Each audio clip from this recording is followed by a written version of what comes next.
Hello everyone and welcome back to another YouTube video. I'm Grace Olichi Anugua. I'm a doctor here in England. If this is the first time coming to MedSport, welcome. What's MedSport about? Basically, it's a health website that talks about health and health related topics, exercise, diet, nutrition, just health and health related topics basically. And guess what we're speaking about today? Leaving a psychiatric ward. Yes, first of all, what's the psychiatric ward and why are we making this topic? Psychiatric ward is just one of the wards. It's like a general hospital. Think about it this way. Every part of your body, you know how like you sleep, like ideally you work in the day and sleep at night, work in the day and sleep at night, work in the day and sleep at night. So every other part of your body rests. But then there's a part of your body that never actually rests. Maybe not just the only part, your heart still always beats, if not you die. But your brain as well doesn't rest, because while you are sleeping, your brain is running, certain activities are still going on. So that makes it also at risk to be sick, if you get what I mean. So if any other part of your body can be sick, the brain can be sick as well. And that's what the psych doctors deal with.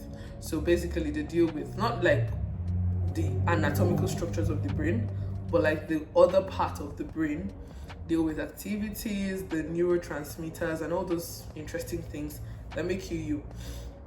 So the psych doctors, the psych nurses, and the other experts on the psych ward, they just deal with managing the brain and people's behaviors and different aspects of psychiatry that we could talk about in another video, but not this video. So whilst on the psych wards, the doctors and the nurses, they review you. Let's say if you were admitted. Oh, let's start by asking, why could you be admitted to a psych ward? So there's voluntary admission and involuntary admission. Voluntary admission is basically, I think I'm not doing well mentally and I think I need help. And then you're reviewed, examined, asked a few questions, and then you're admitted. Involuntary admission is when a healthcare practitioner sees you, examines you, and thinks you're unsafe to be by yourself outside. And you could be a risk to yourself or a risk to other people or animals, or you're a risk to yourself or to others, and because of this you're brought in. So this is called involuntary admission. So these are mostly the two reasons why what could lead to an involuntary admission. Maybe suicidal thoughts or homicidal thoughts, could be drug intoxication or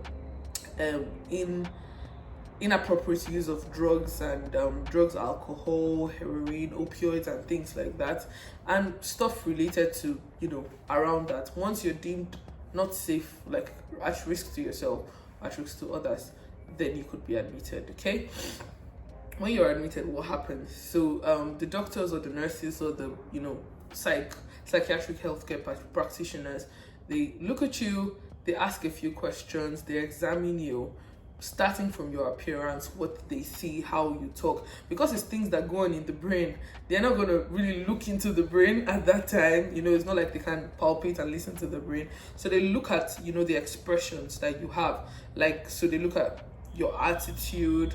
Are you smiling when you're meant to smile? Are you smiling when you're not meant to smile? Like all those things, that's what they look at, and then they make a judgment. And then you could be admitted or not admitted. While admitted, they could choose to administer medications.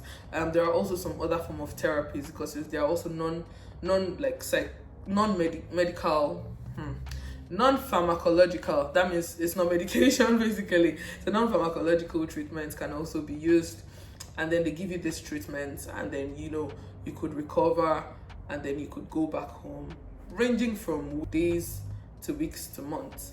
Once they feel you're better in yourself and you're no longer at risk, then you could be discharged home. If they deem you fit for home, then you can go home. There are some times when you want to go home, but unfortunately you can't go home because you're still at risk. Maybe you still have suicidal thoughts, suicidal ideations, and stuff like that. And for this reason, you'll be kept in. So whilst on the psych ward, if you're deemed at risk to yourself, or to your family, or to someone around you, like other patients, members of staff, a lot of times you could be kept under close surveillance. Like someone will be kept to watch you. Sometimes it could come around maybe every 15 to 30 minutes. Sometimes it could be every minute, like every second someone is watching you. And this is just because at that point, it is said that it's because of your sickness and it's because someone is ill. That's why they are at harm. Like, why? That's why they want to harm themselves or they want to harm other people. So, pending when the therapy is kicking and when the medications kick in and then make you better, someone just has to watch you to prevent you from harming yourself or from harming someone else, and also to protect the other people around you as well.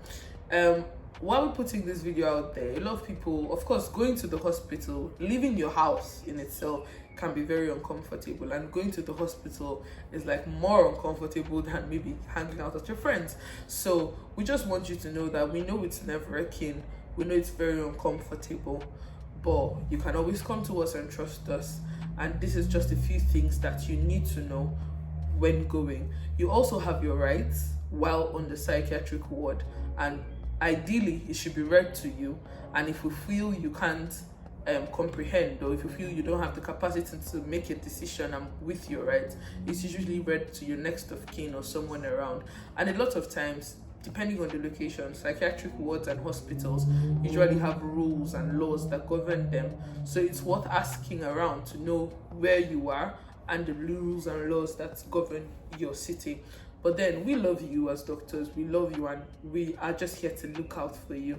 That's our main aim. If you have any problems with, how you're treated at a psych ward, you can always speak to someone, speak to the ward manager, speak to the nurse in charge, or the consultant looking after, yourself or your family or your friend that's there.